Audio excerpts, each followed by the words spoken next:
Good evening, everyone. I'm Kyle Rafferty with WFXT 25 News in Boston on assignment here in Lowell, Massachusetts. I'm here today to talk to John Tuttle, who works for PCI Controls and is a petroleum engineer and works on the Keystone Pipeline in South Dakota.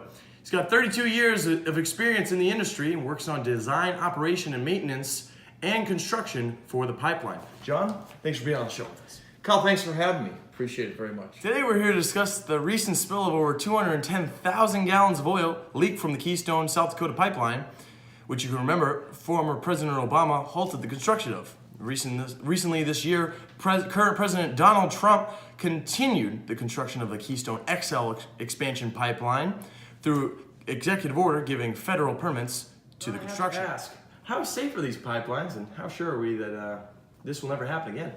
Kyle, these pipelines are very safe. These are built under construction mandates, which require 100% X-ray of all welds, 100% pressure testing, and very stringent material selection. While this is a very, very unfortunate incident, it is very rare. If we look at a 10-year period, deaths over 350,000 miles of gas and oil pipelines in the United States, there were 9 deaths over a 10-year period. Compare that to our interstate highway system, where we had 42,000 deaths over the same 10-year period. Even our water transmission systems and distribution systems, we had 850 deaths caused by accidental release of water in a 10-year period, and with petroleum and gas, only 9.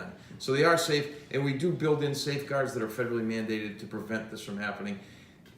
It should be noted the response to this, because they noticed the pressure drop on the pipeline, allowed for a complete shutdown of the system rather rapidly.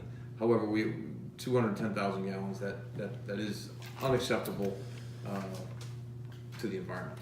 Will the spill area, will it be remedied?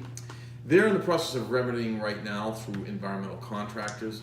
This was a rather flat, grassy area with not a lot of groundwater and certainly no drinking water affected. So what unfortunately they will have to do basically is surround that area that's about the size of 2 acres of farmland. You have to surround that area. They're going to have to excavate all the soil, remove the oil, and then put in fresh fill and dispose of the earth that has been removed. Now, is there a safer way to ship this petroleum other than using a pipeline? That's a great question, Kyle. The 2 other methods, if we think about it, really are shipping over the ocean or trucking.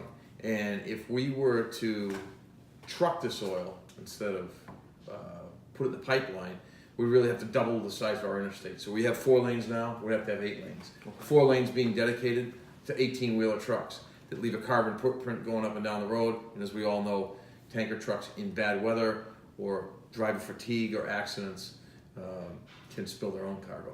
If we have a spill in a nautical system, on a boat where we have an accident, we're going to release a lot more than 210,000 gallons, and the cleanup obviously is not going to be as easy. When we've got solid dry land, it makes cleanup much easier than spilling into an open waterway such as an ocean or river. Now, are there any better alternatives to petroleum-based energy, or like using green or electric energy?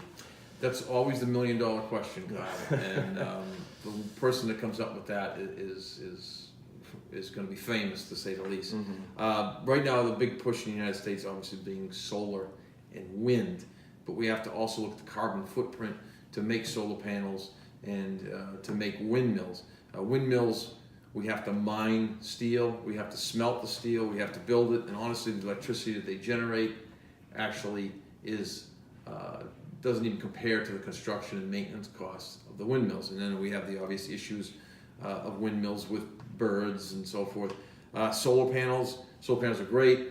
They are dirty to manufacture, and the sun has to be out. We also have to store that energy somewhere, which is batteries, which involve heavy metals.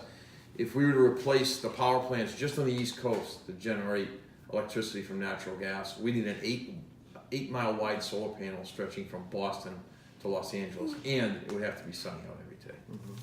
So it seems as though you're saying that there's no one completely environmental energy source that we could really use, John.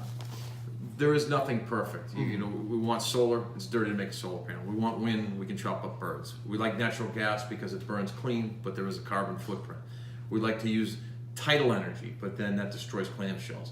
So at this point, there really is no one perfect, I'll say, magic bullet of energy. We try to do the best with what we have, and there's obviously a finite amount of energy sources on Earth that we can harvest, and so always working towards a cleaner tomorrow. But you're right, there is no perfect energy. Well, John, thanks for coming on the show. It's glad to have you. It was great to be on. Thank you for having me, Kyle. Perfect. And for WFXT in Boston, I'm Kyle Rafferty.